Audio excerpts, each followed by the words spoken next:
سلطان محمود غزنوی کے پاس کوئی شخص ککڑی لے کر حاضر ہوا۔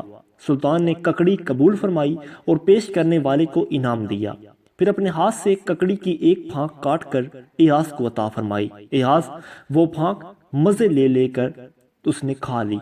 پھر سلطان نے دوسری پھانک کاٹی اور خود کھانے لگا۔ وہ اتنی کڑوی تھی کہ زبان پر رکھنا مشکل تھا۔ سلطان نے حیرت سے ایاز کی طرف دیکھا اور فرمایا، ایاز اتنی کڑوی تو کیسے کھا گیا کہ تیرے چہرے پر ناگواری کے ذرہ برابر اثرات نمودار نہ ہوئے؟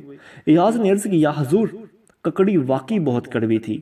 منہ میں ڈالی تو عقل نے کہا کہ تھوک دے، مگر دل نے کہا ایاز خبردار، یہ وہی ہاتھ ہیں جن سے روزانہ میٹھی اشیاء کھاتا رہا، اگر ایک دن کڑوی چیز ملے گی تو کیا تھوک دے گا؟ اسی لیے کھا گیا۔